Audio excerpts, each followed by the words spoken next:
This week, I've been diving deep into the history of one of the greatest surfing discoveries the world has ever seen. And to start this one, we head to Indo in the 70s. For some, staring out across the Bali Strait lit imaginations on fire.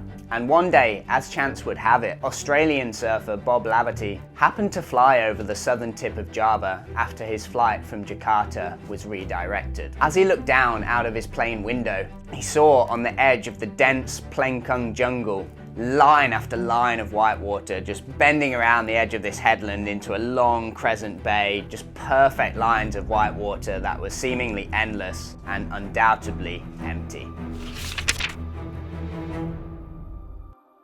Laverty returned to Bali, wide-eyed at the potential he'd seen from the plane. So he quickly went about finding someone to join him on an investigation at sea level. At this time, Bali was home to a collection of very eccentric surf explorers, so it didn't take him long. And for the first trip, Bob took Californian surfer Bill Boyum with him to explore. So one day in 1972, Bob Laverty and Bill Boyum left Bali on rented mopeds, carrying with them surfboards and enough provisions for a few days. The guys took the ferry from Bali to Java and then rode their bikes to the small fishing village known as Gorajagan. It was much different from Bali, less crowded and less hectic, and Muslim prayer calls filled the air, a world away from the Hindu Bali they'd become so accustomed to. From Gorajagan, the boys loaded their bikes onto hollowed out canoes and asked a local fisherman to take them as close as they could to where they thought the wave was. The local fisherman, though, was skeptical, warning the guys through sort of sign language and broken English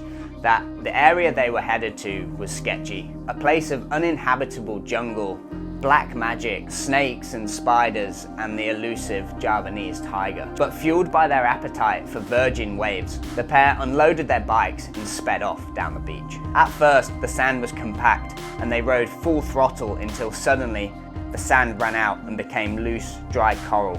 From here, they had to stash their bikes in the jungle foliage and continue on foot. They knew roughly where the wave was and they were headed in the right direction, but the bay they were walking on was a lot longer than they'd anticipated, so they walked and walked and walked before eventually they succumbed to their exhaustion and passed out for the night.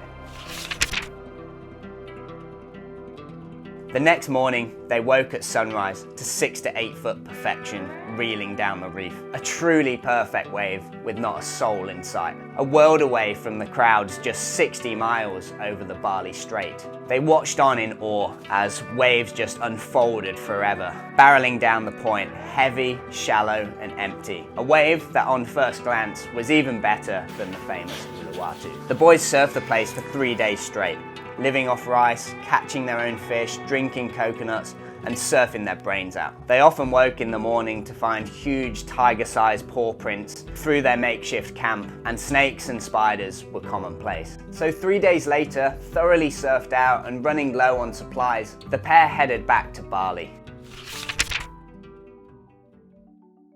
They named the break G-Land, which was easier to say than Gorajagan, and their story was met with great interest by the tight-knit community of expats back on Bali. But no one was as captivated as Bill's younger brother, Mike. Now, Bill and Bob immediately began planning their return to G-Land. But unfortunately, on the eve of their departure, Bob suffered a seizure while surfing Uluwatu and drowned. So after that, Mike got the call up to join his older brother on their return to G-Land. This time, the pair would take with them supplies to build a camp, and the brothers were intent on scoring the break uncrowded and then eventually getting a financial slice of the crowds that would inevitably come.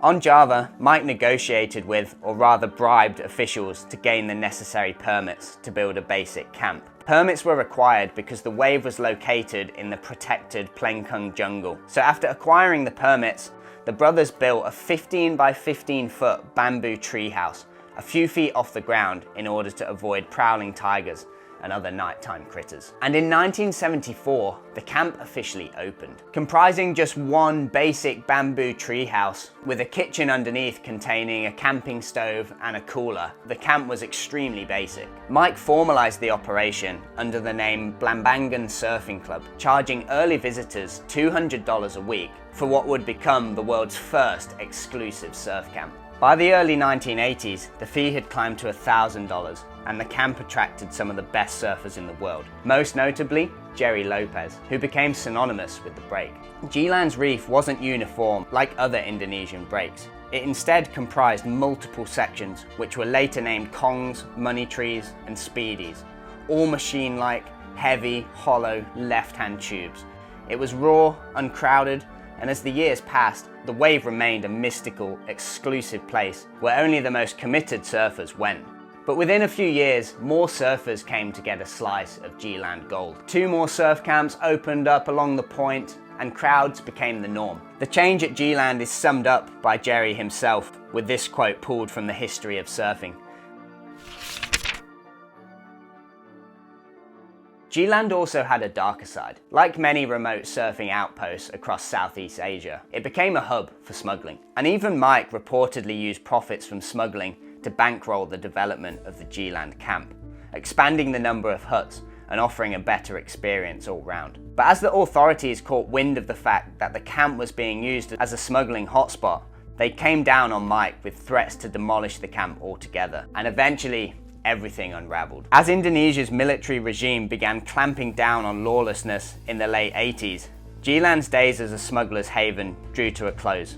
Mike Boyum's legal troubles mounted, and the government came after him, revoking his permits and threatening to demolish the camp. Now, I don't know how true this part of the story is, but the way the common story goes is that Mike actually torched his own surf camp so the government couldn't get it. Now, Mike's life is a whole nother story in itself, but eventually he fled Indonesia, went to jail for a bit, and actually died in the Philippines after discovering Cloud 9. In local folklore, it's said that the black magic found in the jungle here casts bad luck on any man who enters the area. When you look at the fates that befell both Bob, who discovered the wave, and Mike, who ran the camp, everything aligns with this story. You know, they both met very sad endings.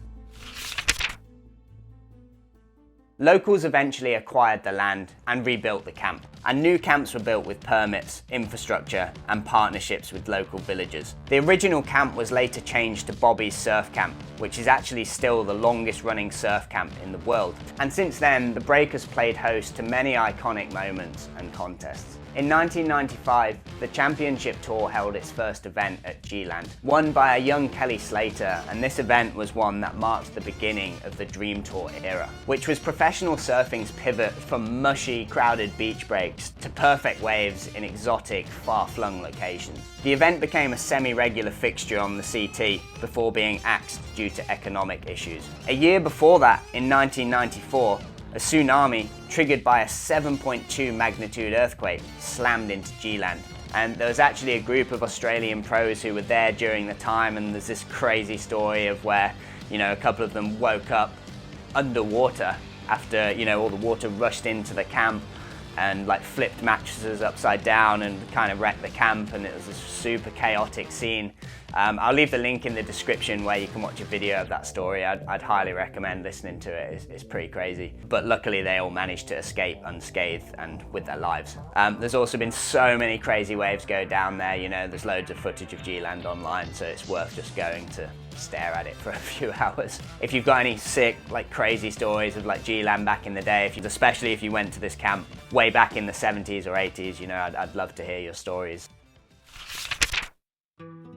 Today, G-Land is part of the Alas Purwo National Park, a UNESCO protected biosphere reserve, and the area is home to several surf camps and has hosted the CT once again back in 2022. As you'd expect, when G-Land is on, it's crowded, standing as one of the most mystical and most famous surf breaks on Earth. Despite the crowds, the waves though still break in the same beautiful way, long, hollow, powerful, the same way they have done for millions of years, and the way they will continue to do millions of years into the future.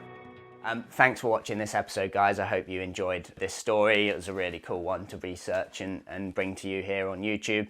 If you're planning a trip, not necessarily specifically to G-Land, but to Indonesia or anywhere else in the world, I'd love to help you make it happen. I'm now offering sort of one-to-one consulting calls, so if you want to jump on a call with me and have a bit of a chat about your upcoming trip, I'd love to help you make it happen. So yeah, links down in the description. But for now, it's goodbye from me, and I'll see you in the next episode.